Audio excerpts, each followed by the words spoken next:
अस्सलाम वालेकुम जी। अच्छा बच्चों, थोड़ी सी डिस्कशन हमारी रहती थी। एक तो ये ना लीज इंसेंटिव के बारे में वॉल्यूम 1 में ये थोड़ा सा देख लें। असल में ना ये अब 2 सवाल हैं। आई के आपको ईमेल कर दी, अगर कोई जवाब ऐसा आया तो मैं आपको वॉइस नोट के ज़रिए बता दूंगा, वीडियो तो शायद अब दोबारा ना बने कोई। तो ये देखें, पेज 152 के ऊपर क्वेश्चन 13 है। लेसी ने आईडीसी पे की है 5 और लीज इंसेंटिव रिसीव किया है 2।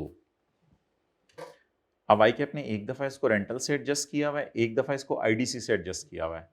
मुझे यहाँ हमने भी शायद इस सवाल में रेंटल से एडजस्ट किया हुआ है। फिक्रा मुझे ज़्यादा बेहतर ये लग रहा है कि यहाँ आप आईडीसी से ही नेट कर दें असल में, क्योंकि लेसी ने आईडीसी इनकर की 5 और लेसर ने उसको 2 का फ़ायदा दे दिया, तो इसको आईडीसी के मद में फ़ायदा समझें। तो इस सवाल में बेहतर है आईडीसी ही 3 ले लीजिएगा। इस 2 को जो हमने रेंटल से एडजस्ट किया हुआ था उस तरह ना कीजिएगा, अनलेस कि ये लाइन रेंटल के साथ आ जाए। ठीक है, बस सुन लो बस। अच्छा, क्वेश्चन 12 में भी आपको इसी तरह की लाइन मिलेगी। किधर आ रही है क्वेश्चन 12 में? हाँ, ये देखो ना, DL incurred IDC of 5 as an incentive, he reimburse 2। अब मुझे अगेन ये उसी जैसी लाइन लग रही है, बेहतर है इसको आईडीसी से ही नेट कर दीजिएगा इंस्टेड ऑफ रेंटल से करें। हाँ, अगर कभी डाउन पेमेंट या रेंटल के साथ ये फिक्रा आ जाए, यानी कि जहां रेंट दे रहा है वहां ये फिक्रा आ जाए, तो फिर उससे नेट कर देना, वरना बेहतर है आईडीसी से नेट कर दो। बाकी आई के अपने कुछ और कहा तो ठीक है, आई के अपने दोनों सवालों में डिफरेंट ट्रीटमेंट किया हुआ है। ओके, नेक्स्ट, ये जो एक डिस्कशन का पॉइंट हो गया हमारा आज, लीज इंसेंटिव आंसर स्क्रिप्ट्स, बच्चों के आंसर स्क्रिप्ट्स, इसको चलें देखते हैं। अच्छा, एक बच्चे पूछ रहे थे कि IFRS 15 के सवाल का जवाब कैसे देना है।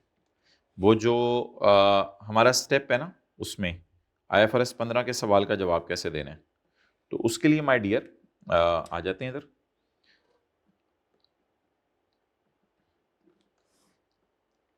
चीज अपनी जात में अलग है, इसके लिए आपने पेपर में लफ्ज यूज करना है कि इन द कॉन्टेक्स्ट ऑफ कॉन्ट्रैक्ट लफ्ज यूज नहीं करना।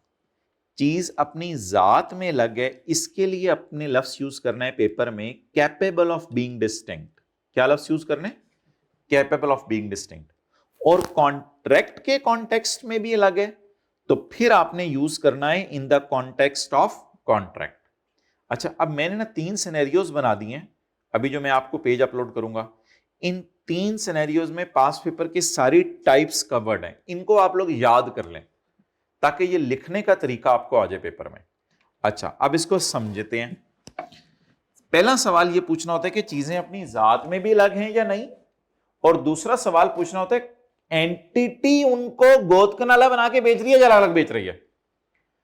पहले सवाल की एविडेंस, पहले सवाल की रीजनिंग में ये पैरा लिखना होता है, इसकी रीजनिंग में ये पैरा लिखना होता है। अच्छा, अब चलें, बड़े मौके पे भाई आए। पहला जो है वो सवाल लेते हैं, मोबाइल मैंने बेचा है आईओएस सॉफ्टवेयर के साथ। अब इधर फोकस करो, मोबाइल मैंने बेचा किसके साथ? आईओएस। पास पेपर का क्वेश्चन 13 वो भी बिल्कुल इसी तरह था, प्रिंटर आप उसके साथ भेज रहे थे, तो उसके सॉफ्टवेयर के साथ।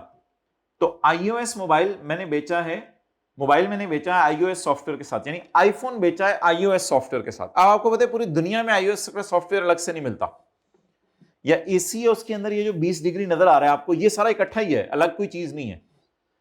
इस सूरत में हमने क्या डिसाइड किया था, ये चीजें अपनी जात में ही अलग अलग नहीं हैं, क्योंकि एंटिटी इसको सेपरेटली बेच नहीं रही। कोई आईफोन की कोई किसी दुकान पे चले जाए वो अलग से सॉफ्टवेयर नहीं बेच रहे, कि आप एंड्रॉइड फोन लेके चले जाओ वो अलग से आपको सॉफ्टवेयर दे दें। लेकिन कीबोर्ड दुनिया में अलग मिल रहे हैं, केबल्स दुनिया में अलग बिक रही हैं, मोबाइल आईफोन के चार्जर चाइना वाले बना रहे हैं, फला बना रहे हैं, वो चीजें मिल रही हैं, ये सॉफ्टवेयर नहीं मिल रहा अलग दुनिया में। इसलिए ये अपनी जात में एक है, इसलिए इस पे सेकंड स्टेप लगाने की जरूरत ही नहीं कि एंटिटी क्या करके दे रही है। ये ऊपर से ही पता चल गया कि ये चीज एक वादा है, 2 वादे नहीं है। इस सवाल का जवाब कैसे दे के आया करना है? जब चीजें 2 दिखने में लग रही हो लेकिन अपनी जात में एक हो। इस सवाल का जवाब आप लोगों ने ऐसे दे के आया करना है, the mobile phone and its operating software, ये लफ्ज मैंने वहां से उठाया, are not capable of being distinct. इसको डिस्कस करते हुए कैपेबल ऑफ बीइंग डिस्टिंक्ट का लफ्ज लिखना है, इसको डिस्कस करते हुए in the context of contract का लफ्ज लिखना है।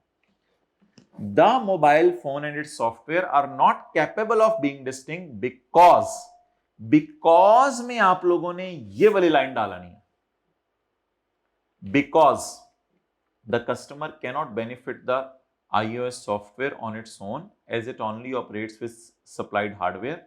ये तो हल्की सी मैंने बात लिखी है, बेसिक लॉजिक आपने ये देखे आनी है।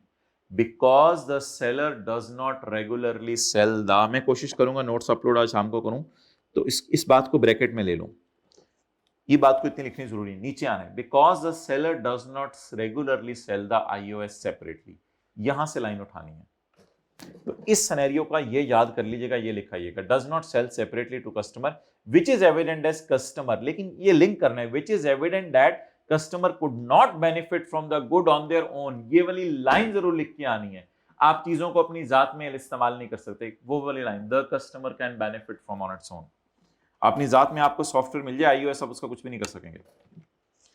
तो अगर कभी पेपर में इस तरह का सवाल आ जाए कि दो चीजें दिखने में हो लेकिन हो एक ही, तो फिर आप लोगों ने इस तरह पेपर में जवाब दे के आना है। दोबारा तो सुन लें, the mobile and phone and software का लफ्ज वहां से उठाने, are not capable of being distinct आपने उठाया करना है इस पैरे के लिए, ये भी अगले पैरा कराऊंगा तो आपने अच्छा, are not capable of being distinct, और बिकॉज में ये लिख के आया करना है the seller does not regularly sell the iOS separately, ये वाली लाइन सोल्ड सेपरेटली वाली, डज नॉट अलग अलग नहीं बेच रहा, इसलिए दोनों अलग अलग चीजें नहीं है, अल्लाह का शुक्र है।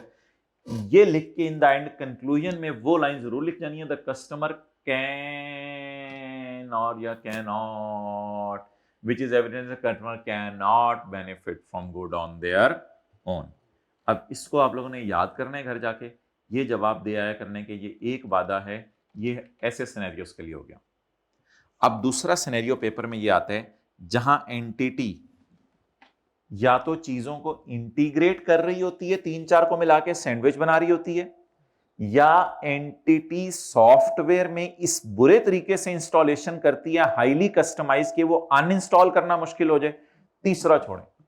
तो जहां कहीं ये वाला सिनेरियो आ जाए, जिसमें बाथरूम वाली मिसाल थी, जिसमें बर्गर वाली मिसाल थी, जिसमें घर देके बनाने वाली मिसाल थी, उन मिसालों को पेपर में कैसे लिखना है, उन मिसालों के लिए आप लोगों ने ये याद कर लेना है। ये हमारी किताब का सवाल है, शाहिद अफरीदी ने घर बना के दिया है, तो उसमें इंजीनियरिंग भी, प्रोक्योरमेंट भी, इसमें आपने लिखा है the promise goods and services are capable of being distinct, यही लाइन वो जो ऊपर आप लोगों को मैंने याद करा दी, are capable of being distinct, these are capable of being distinct, या ये लिख के फिर आपने लॉजिक देनी है, because these are regularly sold separately by supplier in the market, वही जो मैंने ऊपर लाइन याद करवाई, ये वाली लाइन आप बेसिकली आप लिख के आ रहे हैं, क्योंकि ये आमतौर पे लोग सेपरेटली बेचते हैं मार्केट में, इंजीनियरिंग सर्विस कहीं और से ले लें, इंटेक कहीं और से ले लें।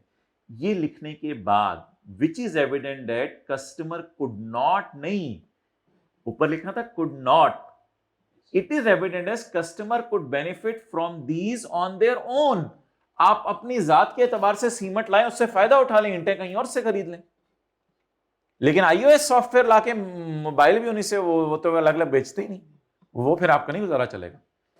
तो इन the context of capable of being distinct का लफ्ज लिखा पहले हमने, फिर हम यहां से आए सेपरेटली वाला लफ्ज उठाया, फिर वापस आके ये पहली वाली लाइन जरूर डालनी है। पहली वाली लाइन क्या है, द कस्टमर कुड बेनिफिट, और ऊपर हमने डाला था the customer could not benefit. Software का क्या करना है, वो देते ही नहीं आईफोन वाले। ये हो गया, यहां तक तो देखने में अलग अलग हो गई, चीजों के नाम भी लिख दीजिएगा, ये तो चीजें अलग अलग हो गई। अब अगला टेस्ट लगाना पड़ेगा, पहले तो अगला टेस्ट फेल हो गया था, लगाने नहीं पड़ा था, तो ऊपर ही पता चल गया था एक बात है। अब अगला टेस्ट लगाना पड़ेगा, अगला टेस्ट लगाने में ये लाइन लिखनी है और लॉजिक में नीचे वाला। अगला टेस्ट लगाने में देखिए हमने शुरू यहां से किया, the promises are not separately identifiable, are separately identifiable नहीं, are not separately identifiable, because हमने तो सिर्फ घर बनाने का वादा किया उससे। बिकॉज में ये वाली लाइन यहां लगेगी, ये या ये नहीं लगेगी, क्योंकि वो इनपुट्स को कंबाइंड आउटपुट बना के दे रही है। Because the entity does provide a significant service of integrating, तो फिर हमने ये वाली लाइन डाली है, because the entity is combining input are completed. Therefore, this is only one वादा. तो इसमें मैंने आपसे डिस्कस करनी थी पेज 453 वाली एग्जांपल 12b, जिसमें सॉफ्टवेयर की सिंपल इंस्टॉलेशन ही थी, मुश्किल थी. उसमें भी ऐसे ही लिख के आना है कि सॉफ्टवेयर का अपडेट और सॉफ्टवेयर की मुश्किल वाली इंस्टॉलेशन देखने में अलग अलग है, क्योंकि हमारा सप्लायर और दूसरे सप्लायर इसको अलग अलग बेच रहे हैं. But these are not separately, but software and its installation are not separately identifiable in the context of contract because entity is combining का लफ्ज नहीं लिखना, क्योंकि इंस्टॉलेशन चाहे मुश्किल हो सॉफ्टवेयर के मुकाबले में एक सस्ती चीज होती है. यहां आपने लफ्ज लिखते हैं because the entity significantly customizing the software licence को सिग्निफिकेंटली कस्टमाइज करिए बाय डूइंग इंस्टॉलेशन सर्विस. तो यही वाली लाइन वहां लिख के आनी है, लेकिन इस कंबाइनिंग इनपुट्स ने लिखना, इस कंबाइनिंग इनपुट्स की जगह लफ्ज लिख के आना है इस सिग्निफिकेंटली मॉडिफाइंग. और तीसरा तो कोई इतना वो नहीं है, वो एक क्लास में सवाल करवाया था, जाके देख लीजिएगा, तीसरा कोई नहीं था.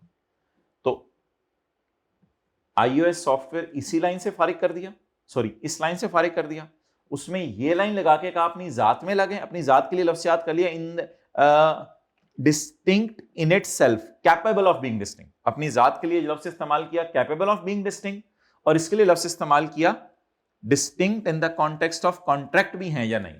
तो उसमें आप लोग ये वाला अगर सारा याद कर लेंगे ना, ये वाले, तो इसमें आप पहले ये लफ्ज लिखेंगे, फिर सेपरेटली वाला लफ्ज लिख के आएंगे, फिर वापस इधर आ जाया करेंगे, और अगले में आपने शुरू इस लाइन से करना है और फिर ये वाली लाइन डालनी है.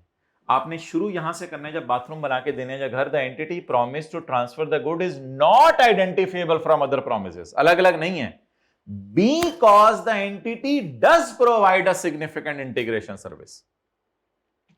दूसरे सिनेरियोज ये हैं. और तीसरा सिनेरियो ये हो सकता है पेपर में कि न्यूज़पेपर और फ्री वॉच.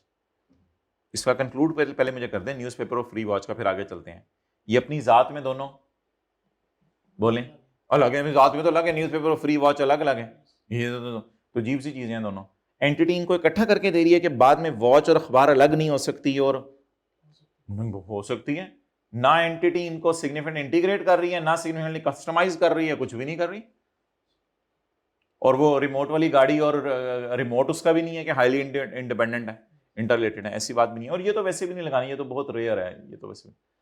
अब ये वाला पैरा ऐसा बनेगा कि इसमें हम उसी तरह लिख के आएंगे. आप बताएं लिख के कैसे आएंगे, अब आप लोगों ने लर्निंग करनी, लिख के कैसे आएंगे. पहले आप लिख के आएंगे लफ्ज capable of being distinct because हम या दूसरे सप्लायर इनको रेगुलरली बेच रहे हैं, न्यूज़पेपर और वॉच को. Therefore, the customer can benefit from the watch and newspaper on its own, together with the resource. नहीं, ये कीबोर्ड नहीं है कि इसके साथ कंप्यूटर चाहिए मुझे. You can benefit from on its own. Therefore, these are distinct in itself या capable of being distinct. Further, अगला फिक्रा खुद ही बनाएं. Further, the entity promise to transfer the newspaper and watch is separately identifiable from other promises because the entity is not providing a significant service of integration, and entity is not modifying any other thing. Further, newspaper separately in the because they are not integrated into a single or do not modify or customize each other and are not highly independent. ये तीनों बातें छोटी सी करके लिखा है. Therefore, there are, तो maximum ये तीन सिनेरियोज हमने कंक्लूड किए हैं. तो इन तीनों को किसी तरह याद कर लीजिएगा ताकि यस और नो लगाने में बच्चों को मसला आ रहा था, वो यस और नो लग जाए. इसमें हम इतनी डिटेल में नहीं गए कि ये वाले लफ्ज भी लिखें. कभी कभी मैंने क्लास में लिखवाए थे used, consumed, sold for a greater than scrap value. अगर लिखने में ये लफ्ज लिख सकते हैं, लेकिन एक लिमिट है ना, बस ठीक है, कम से कम एक पैटर्न तो पता चल जाए ना पेपर में. ये भी आप लिख के आ जाएंगे ना अल्हम्दुलिल्लाह, as compared to other students, that will be a very great deal. एक बड़ी ग्रेट डील होगी कि कम से कम चलो एक बेसिक स्ट्रक्चर इसने खड़ा कर दिया. तो वैसे भी ज़्यादा हाई लेवल इसकी टेस्टिंग है ही नहीं. तो ये थी जी चीज़. और आंसर स्क्रिप्ट्स में जो गलतियां हो रही हैं उनको जो है वो देख लेते हैं. जो बच्चों से अक्सर जो है वो गलतियां हो रही हैं,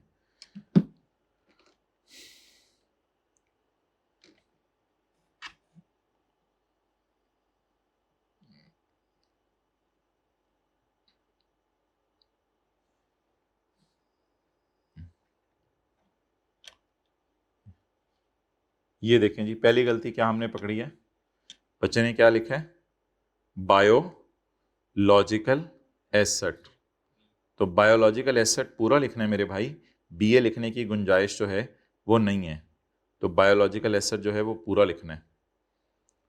अच्छा, इसके बाद आगे चलें। यार ये अमोर्टाइजेशन शेड्यूल इसने बनाया है, तो ये अमोर्टाइजेशन शेड्यूल अल्लाह आपका भला करें,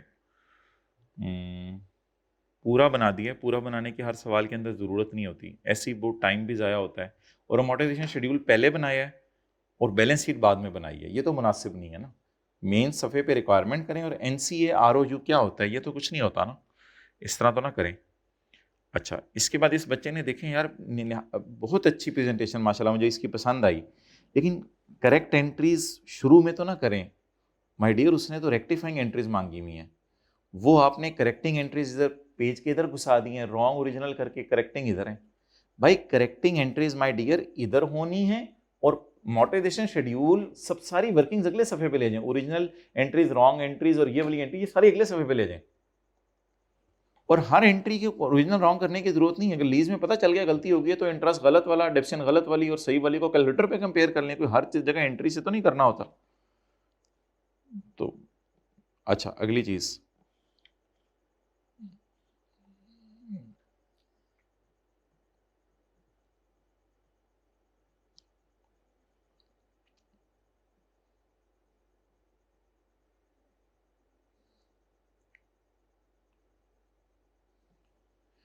as in accordance with tax laws, any gain on property is only upon disposal.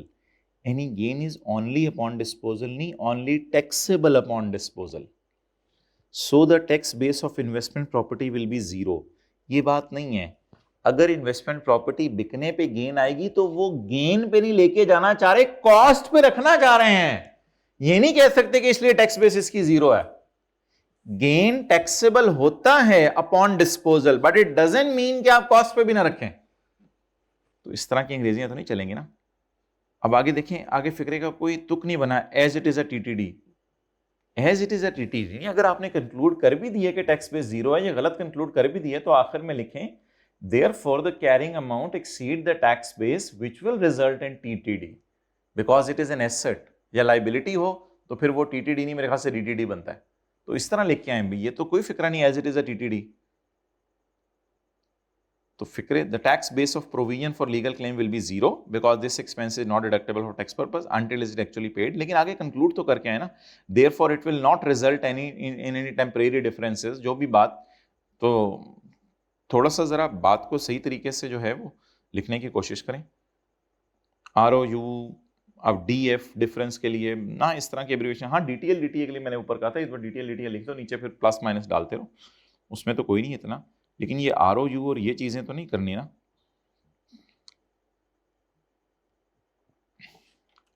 अच्छा, इसके बाद steel dynamics limited statement of, ये मैंने आपको दिखाया था, देखिए कितनी अच्छी प्रेजेंटेशन भी लोग करते हैं। नॉन करंट एसेट लिखा हुआ है, फिर उसने right of use, non current liabilities, current portion, और क्लियरली अल्हम्दुलिल्लाह चीज़ें नजर आ रही हैं। लेकिन मुझे एक डेफिशिएंसी लग रही है कि इसने वर्किंग को रेफर नहीं किया हुआ। तो वर्किंग को रेफर भी करना चाहिए भाई, कि अगले सफ़े पे वर्किंग हुई है। अमोर्टाइजेशन शेड्यूल में देखें भाई ने कितना टाइम ज़ाया किया। थोड़ा सा बंदे को अंदाजा हो ही जाता है इतनी पेमेंट्स इस डेट को हैं, बना दें एंड तक ठीक है, लेकिन मार्च में MARCH तो ना लिखे ना, बहुत टाइम लग जाएगा।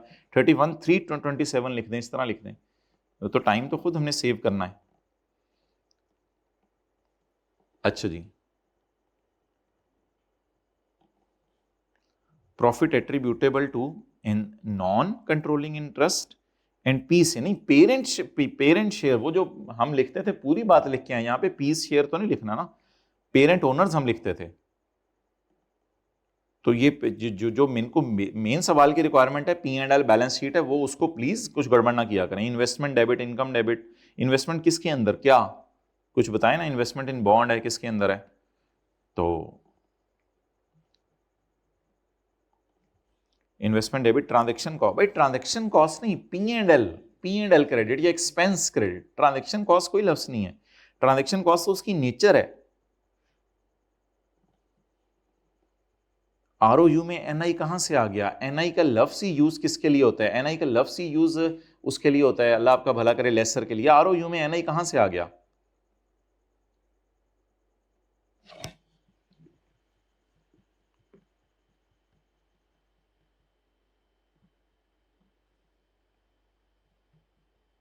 सर ये वर्किंग में भी शॉर्ट भी इस्तेमाल कर सकते हैं NCA और इस तरह वर्किंग में ठीक है, कर लो, वर्किंग में कर लो, बैलेंस शीट के फेस पे एब्रिविएशन यूज ना करो।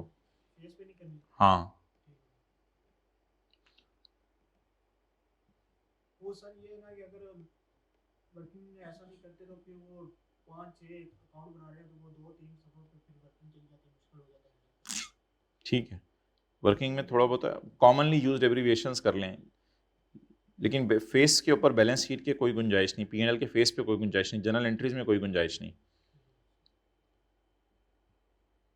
अब एक्सपेंस नहीं जाता deferred tax asset, expense prepaid है या एक्सपेंस पेएबल है, वो इस तरह का लफ्ज है। ये बैलेंस शीट के आइटम्स है माय डियर, इनकी कैरिंग अमाउंट एक्सपेंस होती है, एक्सपेंस तो नहीं जाता ना। अब ये देखें, इन्होंने रेट चेंज लिख दिया, भाई रेट चेंज नहीं है, ये DTE होता है, वो DT ये DT नेट होके फेस पे जाता है, यहाँ DTE लिखे, रेट चेंज का लफ्ज नहीं लिखना। ये ब्रैकेट में लिख सकते हैं effect of rate change. As probability of court ruling in the favor of worker is remote, therefore VL need not to record anything which with respect to lawsuit। ये बात ठीक है, लेकिन ये भी तो लिख के आए, नो, पॉज करो, बल्कि इधर आओ, टीए को बुलाओ।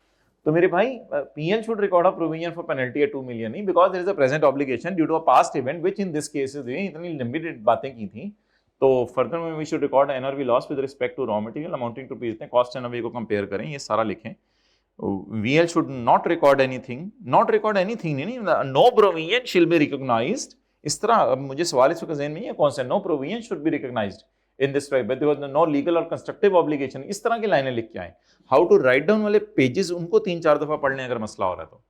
सर ये 37 और 10 में भी एक क्वेश्चन था कि जब वो सिनेरियो आएगा 37-10 का, उसमें छोटा सा बस लिखना होता है कि एडजस्टिंग नॉन एडजस्टिंग है, मेन 37 की थ्योरी लिखनी होती है।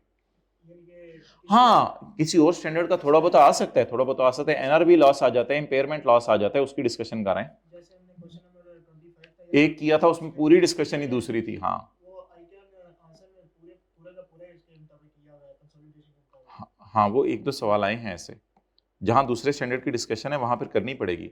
अब ये देखो ना, ये जुल्म TCI NCA क्या है, ये तो मेन उसने आपसे मांगा हुआ है, अब टोटल कॉम्प्रिहेंसिव इनकम लिख के आना पड़ेगा। ओहो यार, इतना टाइम है पेपर में भाई कि कॉस्ट अलग लिखें, सेल प्राइस अलग लिखें, मार्जिन अलग लिखें, फिर मिसिंग मार्जिन इस तरह निकालें, इतना टाइम तो नहीं पेपर में। अब हम मार्जिन निकाल लें, बस 30% और 30 अप्लाई कर दें, ये टाइम तो पेपर में फिर यही करते रहेंगे। Debt, effective rate, coupon rate, balance, थोड़ा सा जरा क्लियर लिखें चीज़ों को ताकि पता चले। कूपन रेट लिखें, फिगर्स,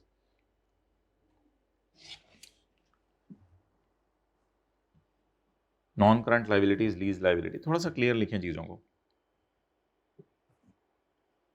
और भाई जो थ्योरी के सवाल आई के आ चुके हैं मेरे पास पेपर के, हमारे पास पेपर में हैं, उनकी थ्योरी को बार बार जरा पढ़ लिया करें। न्यूमेरिकल 10 दफ़ा देखते हैं हम जाके कहाँ फिगर गलत है, उसमें इतना टाइम ज़ाया कर देते हैं, जो थ्योरी है उसको पढ़ने का भी बॉदर नहीं करते।